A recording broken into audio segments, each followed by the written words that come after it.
Hello everyone, welcome back to my channel. आज की video में हम बात करेंगे effective way to prepare notes.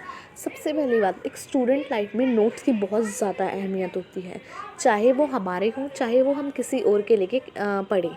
ठीक है, नोट्स के बिना हम पढ़ाई नहीं कर सकते। जब तक हम हमारे जितना भी हमारा इतना वास्ट कंटेंट होता है पढ़ाई का, उसको जब तक हम शॉर्ट फॉर्म में अपनी भाषा में अपने कंफर्ट जोन के हिसाब से नहीं लिखेंगे तो हम तब तक उसको अच्छे से स्टडी नहीं कर पाएंगे, तब तक हमारे कंसेप्ट जो अच्छे से क्लियर नहीं हो पाएंगे। तो इसीलिए हम नोट्स बनाते हैं।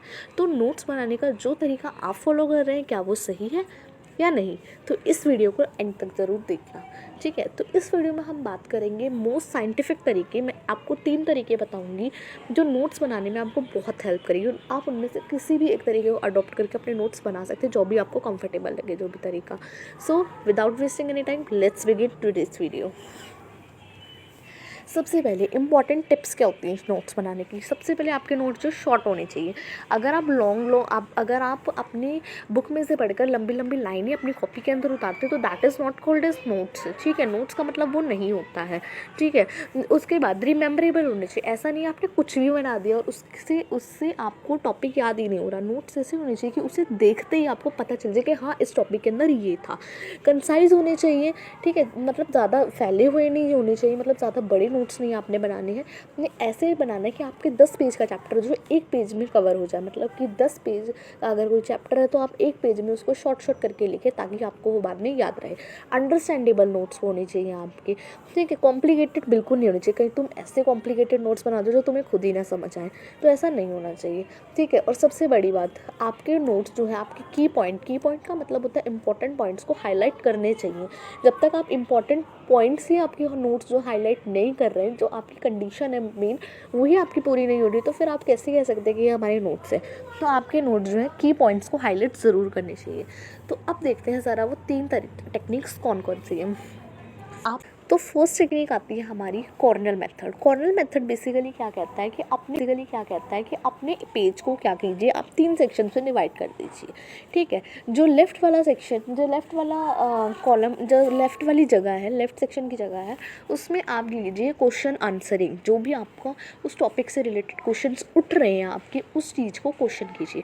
उसके बाद जो भी टॉपिक की मेन आइडियाज़ कीवर्ड्स है उसको आप राइट साइड पे लिखिए, और जो भी कीवर्ड्स आपने लिखे हैं उससे वो कीवर्ड्स क्या होने चाहिए, इंपॉर्टेंट होने चाहिए। उसके बाद जो आपने क्वेश्चंस जो लेफ्ट साइड में लिखे हैं उनके आपको आंसर्स ढूंढने हैं। उनके आपको आंसर्स जो हैं बुक बंद कर खुद ही पता लगाने कि इसके आंसर क्या हो सकता है। उसके बाद जो भी आपने सारा कुछ पढ़ा है उस सबको एक समरी के रूप में बॉटम में लिख देना। जो बॉटम स्पेस बहुत ज़्यादा सा बचा हुआ है लाइन के नीचे, उधर आपने अपनी पूरी समरी लिखनी है टॉपिक की। तो ये था फर्स्ट मेथड। नेक्स्ट मेथड है माइंड मैपिंग मेथड।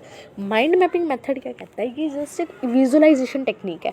ठीक है, और मैं आपको एक बात बता दूं कि अगर हम किसी चीज़ को पढ़ते हैं, ठीक है, और जब हम किसी चीज़ को पढ़ते हैं और जब हम किसी चीज़ को देखते हैं, जो देखी हुई चीज़ है वो हमें ज़्यादा याद रहती है, जो विजुअलाइज की हुई चीज़ है वो हमें ज़्यादा याद रहती है। ये साइंटिफिकली प्रूवन है। ठीक है, तो माइंड मैपिंग मेथड क्या कहता है, जो भी पढ़ते हैं उसे अच्छे से विजुअलाइज कीजिए। जैसे कि मैं आपको एग्जाम्पल से समझाती हूँ। आप जो भी पढ़ते हैं उसे एक डायग्राम की फॉर्म में लिखिए। ठीक है, जैसे कि फॉर एग्जांपल हम इकोनॉमिक एक्टिविटीज़ के बारे में पढ़ रहे हैं। इकोनॉमिक एक्टिविटीज़ के कितने टाइप्स होते हैं, मैंने उसे एक डायग्राम के फॉर्म में दिखा दिया। फिर आप क्या कर सकते हैं, आगे इनकी और ब्रांचेस ले जाकर इनकी मीनिंग जो शॉर्ट फॉर्म में लिख सकते हैं। बिजनेस क्या होता है, इकोनॉमिक एक्टिविटी होती है, हम जो है प्रॉफिट अर्न करते हैं by selling and purchasing things. Profession क्या होता है, हमारी ऑक्यूपेशन होती है, जो भी प्रोफेशनल होते हैं लाइक डॉक्टर्स, लॉयर। ठीक है, एम्प्लॉयमेंट क्या होती है, जब हम किसी के अंदर काम करते हैं, किसी को सर्विसेज देते हैं, that is called as employment. तो आप ब्रांचेस जगह से और अच्छे से लिख सकते हैं। मतलब समरी को थ्योरी के रूप में ना लिखना, बल्कि उसको विजुअलाइज करना डायग्राम के रूप में, that is called as mind mapping technique. Next technique हमारे पास जो आती है वो आती है SQ3R method. This is my favourite technique. ठीक है, बहुत अच्छी टेक्निक है।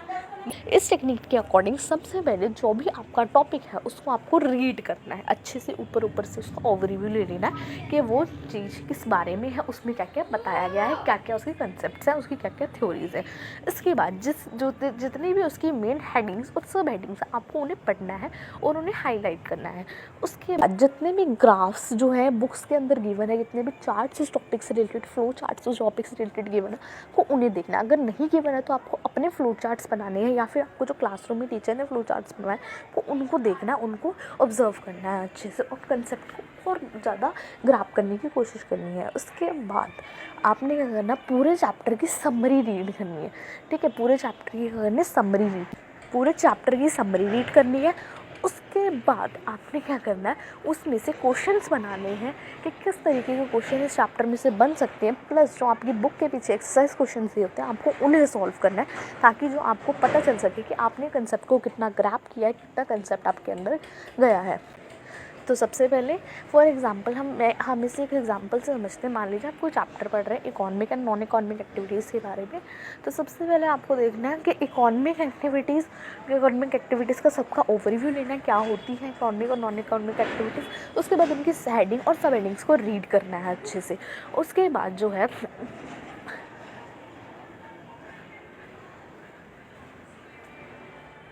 आपको जितने भी फ्लो चार्ट्स पिक्चर्स दे रखी हैं उसके अंदर आपको उनको देखना है। उसके बाद जो है पूरी उनकी समरी के तौर पर उस पूरे चैप्टर को पढ़ना है अच्छे से, और उसके बाद उसके जितने भी क्वेश्चन आंसर्स बनते हैं उनको सॉल्व करने की कोशिश करनी है खुद से। ठीक है, और उसके बाद जो है आपको पूरा चैप्टर जो है जितना भी कंसेप्ट आपने पढ़ा है उसे एक बार फिर रिव्यू करके बुक बंद करके दोबारा से अपने माइंड में रिवाइज़ करना है। उस टाइम याद रखिएगा आप बुक नहीं खोलेंगे, क्योंकि इससे आपको पता नहीं चलेगा आपने कितना पढ़ा कितना नहीं। So that's all for today. If you like this video, do subscribe my channel, like my videos and comment on my videos. Thank you.